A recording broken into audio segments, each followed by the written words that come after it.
Assalamualaikum warahmatullahi wabarakatuh. Perkenalkan, nama saya Santri Purnamasari dari Prodi Farmasi, Fakultas Ilmu Kesehatan Universitas Perjuangan Tasikmalaya. Di sini saya akan menjelaskan tentang gel dan suppositoria.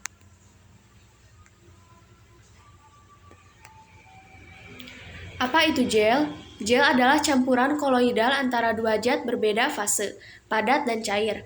Penampilan gel seperti zat padat yang lunak dan kenyal, tetapi pada rentang suhu tertentu dapat berperilaku seperti fluida.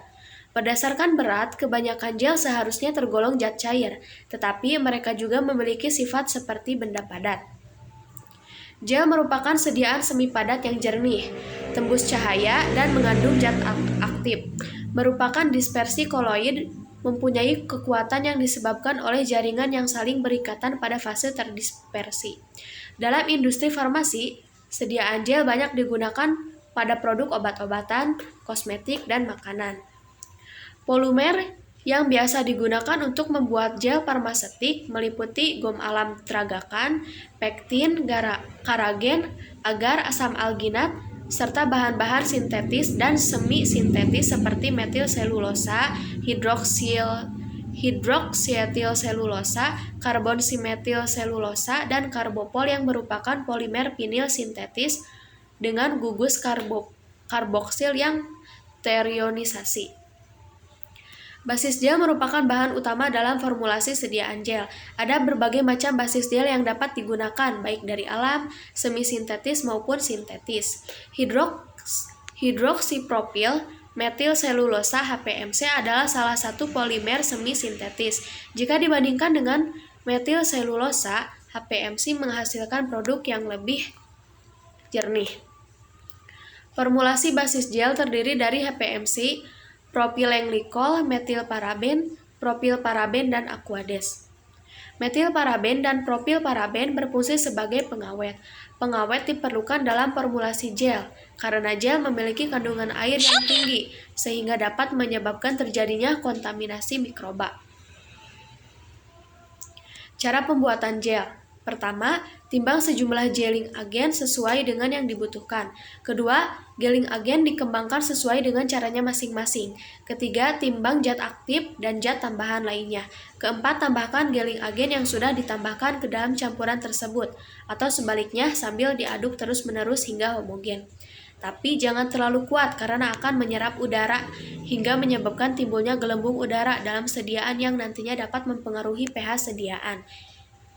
Gel yang sudah jadi dimasukkan ke dalam alat pengisi gel dan diisikan ke dalam tube sebanyak yang dibutuhkan. Lalu yang terakhir, ujung tube ditutup lalu diberi etiket dan dikemas dalam wadah yang dilengkapi brosur dan etiket. Kelebihan dan kekurangan gel. Kelebihannya, beberapa keuntungan sediaan gel adalah sebagai berikut. Kemampuan penyebarannya baik pada kulit, efek dingin yang dijelaskan melalui penguapan lambat dari kulit, tidak ada penghambatan fungsi rambut secara fisiologis, kemudahan pencuciannya dengan air yang baik, pelepasan obatnya juga baik. Kekuatan sediaan gel. Harus menggunakan zat aktif yang larut di dalam air sehingga diperlukan penggunaan peningkat kelarutan seperti surfaktan agar gel tetap jernih.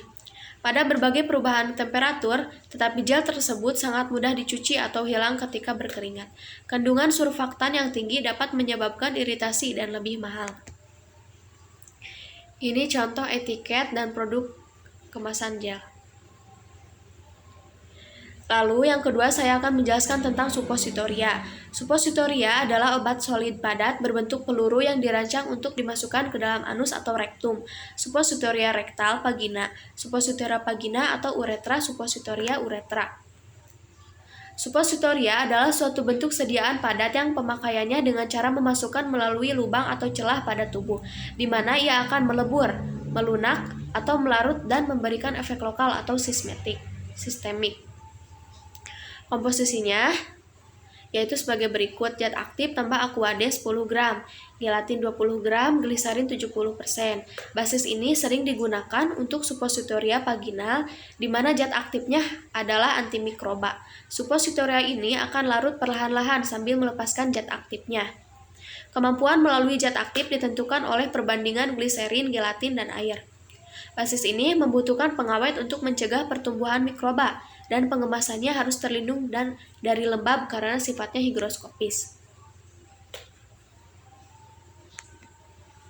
Kekurangannya, diantaranya mudah rapuh jika disimpan dalam lemari es. Untuk mencegah hal ini, dapat ditambahkan polisorbat 80,05%.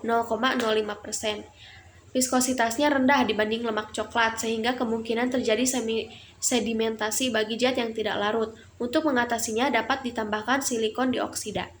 Kelebihannya diantaranya titik pemadatannya tidak dipengaruhi oleh pemanasan yang berlebih. Yang kedua, memiliki daya tahan terhadap pengaruh oksidasi karena kandungan asam lemak jenuhnya sudah berkurang. Ketiga, perbedaan titik leleh dengan titik bekunya kecil sehingga dapat mencegah kemungkinan sedimentasi dari zat berkhasiat. Yang keempat, kapasitas absorpsinya terhadap air cukup besar karena umumnya mengandung gliseril monostearat sebagai emulgator. Yang kelima, volume kontraksinya cukup besar sehingga tidak memerlukan lubrikan. Yang keenam, bentuk suppositoria yang dihasilkan baik, berwarna putih dan mengkilap. Basis suppositoria yang digunakan adalah polyethylenglycol PEG yang merupakan basis larut air. Metode pembuatan suppositoria yang pertama dengan tangan hanya dapat diterapkan untuk suppositoria dengan bahan dasar oleum kakao skala kecil dan jika zat aktif tidak tahan pemanasan. Kedua, dengan mencetak hasil peleburan. Menggunakan basis gliserin gelatin, cetakan harus dibasahi dulu dengan parafin cair. Menggunakan basis oleum kakao dan PEG, cetakan tidak perlu dibasahi karena akan mengerut pada proses pendinginan dan mudah dilepas dari cetakan. Lalu yang terakhir dengan kompresi, proses penuangan, pendinginan, dan pelepasan suppositoria dilakukan dengan mesin.